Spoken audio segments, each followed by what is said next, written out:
Radhe Radhe everyone. तो पंडित प्रदीप मिश्रा द्वारा दीपावली के सरल लक्ष्मी पूजन विधि आपको बताने जा रहे हैं। तो आप सुनिए कि कैसे दीपावली 12 नवंबर को दीपावली की पूजा करनी है। तो आप पंडित प्रदीप मिश्रा के आवाज़ में सुनिए। 3 दिन से आप पाटा लगाकर पूजन कर रहे हो। आज भी दीपावली का पूजन भी आपको ऐसे ही करना है। जितना पूजन आप हर साल करते हो, आपके घर में ब्राह्मण देवता आकर जिस तरह से पूजन कराते हो, ब्राह्मण नहीं भी आते तो आप जिस तरह से पूजन करते हो, उसी तरह से आपको पूरा की पूरा वैसा ही क्रम लगाना है। पर जो पूजन आपने धनतेरस पे करी, रूप चौदस पर करी, वही थाली आज फिर पहुंचकर पाटे पर लाल वस्त्र बिछाकर, चौरंग पर लाल वस्त्र बिछाकर उस थाली को रखना है। उसी थाली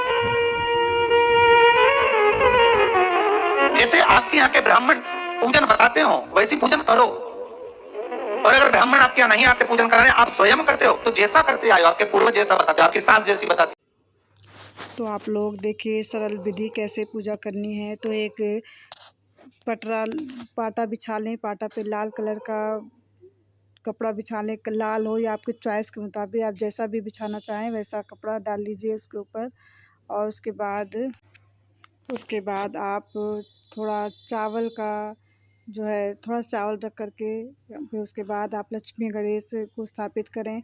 अगर आपके पास चांदी का धातु का लक्ष्मी गणेश हैं तो आप उनको स्थापित करें। और माता का फ़ोटो हो तो उसको रख लीजिए। और अगर आपके पास मिट्टी का है तो आप उसको रख लीजिए। तो उसके बाद स्नान कराइए, या नहीं मिट्टी का है या कागज़ का फ़ोटो है तो आप पानी से ऐसे स्नान कर दीजिए, ऐसे ही नहला दीजिए उनको। नहलाने के भाव से उन्हें स्नान कराइए। और स्नान कराने के बाद आप एक लोटा तांबे का हो, कांसे का हो या किसी चीज़ का, कलश के लिए एक लोटा होना चाहिए। और उसके बाद आपको विष्णु भगवान जी का भी तस्वीर हो तो आप विष्णु भगवान का तस्वीर रख सकते हैं। ये श्री यंत्र है तो माता रानी का श्री यंत्र बहुत प्रिय है, तो श्री यंत्र भी ज़रूर रखिए।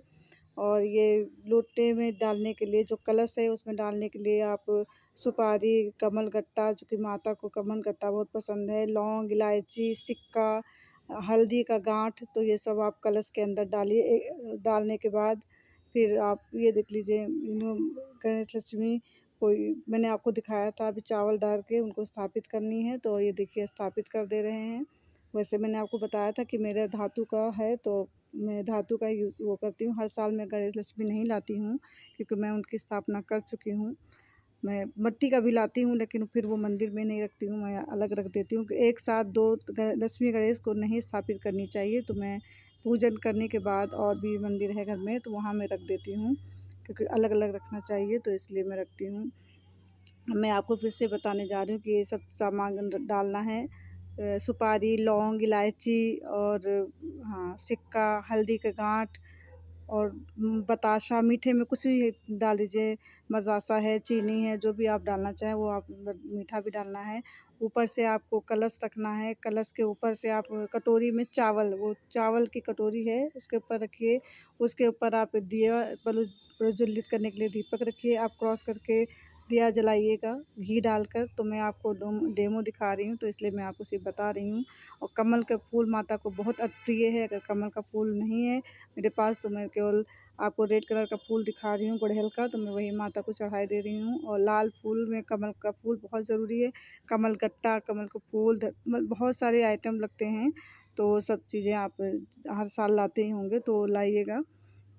और भगवान को भी टीका लगाइए, चंदन से भगवान का टीका लगाइए। और जो माता हैं उनको रोली का टीका लगाइए। गणेश जी भगवान जी को सिंदूर का टीका लगता है, तो ये देख लीजिए रोली का टीका लग रहा है, उन्हें सिंदूर का टीका लगता है।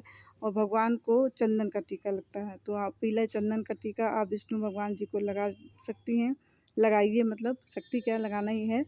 और इसके बाद माला जो आप लाई हो माला वगैरह पहनाइए। अगर आप वस्त्र में चुनरी वगैरह लाई हैं उसको पहनाइए। अगर अभी चुनरी वगैरह नहीं भी है तो भी आप कलेवे से वस्त्र पहनाने का भाव रखकर आप पहना सकती हैं। आपके पास जो मौसमी फल हैं उसको आप चढ़ाइए। और मीठा तो आप लाएंगे ही, तो मेरे पास अभी सेब रखा था, मैंने सेब चढ़ा दिया है। और गट्टा, चूरा, कुटिया सब चीज़ चढ़ाना है माता को, तो वो सब चीज़ें चढ़ाइए। माता को सफ़ेद बहुत पसंद है, बर्फ़ी हो या खीर हो, ये सब का भोग लगना चाहिए माता लक्ष्मी जी को।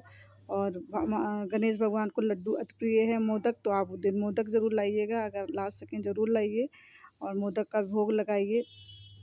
ये और आगे एक मिट्टी के दिए में खूब ज़्यादा तेल भर के आप बड़ा सा बाती लगा कर के रखिएगा और ज़्यादा तेल भर दीजिएगा, क्योंकि रात भर दीपक जलनी है, तो वो लगा दीजिएगा दीपक, ताकि रात भर जले। तो वो कड़वा तेल का रहेगा, मगर जो कलश के ऊपर दिया जलेगा वो घी का दीपक जलेगा। और ये देख लीजिए, कलश के ऊपर जो दीपक जलेगा वो घी का जलेगा। मैंने दीपक जलाया नहीं है, फिर मैं आपको बता रही हूँ। और तो इसी तरह आप पूजा कीजिएगा। और जो वस्त्र आप भगवान को लाई हैं, उसको अगर धातु का है, नहला करके पोंछ करके आप उन वस्त्र को भगवान को धारण कराइएगा। और अगर आपका मिट्टी का है तो आप वस्त्र पहना दीजिएगा ऊपर से ही, आप उसको नहलाना नहीं है, तो आप सभी जानते होंगे। तो अगर जब आप पूजा करें तो पिछले साल के भी गणेश लक्ष्मी जी का पूजन करें।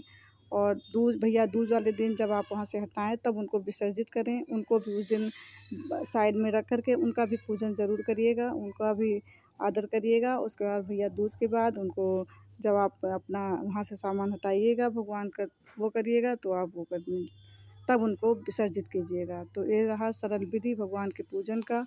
मैं आपको बता रही हूँ कि आप कब आप इसी तरह विसर्जित कर दीजिएगा। तो आप लोग को मेरा ये विधि, सरल विधि कैसी लगी आप लोग ज़रूर बताइएगा। लाइक शेयर सब्सक्राइब कीजिएगा। आप भी किस तरह से पूजन करती हैं तो ये भी आप ज़रूर बताइएगा। तो हमें लगता है आप लोग अच्छे से समझ गई होंगी। अगर मुझसे कोई चूक भी हुई हो तो प्लीज़ आप मुझे ज़रूर कमेंट बॉक्स में बताइएगा। सभी कोई परिपूर्ण नहीं होता है, हर एक का विधि अलग अलग होता है। तो आप जिस विधि से पूजन करती ज़रूर बताइएगा।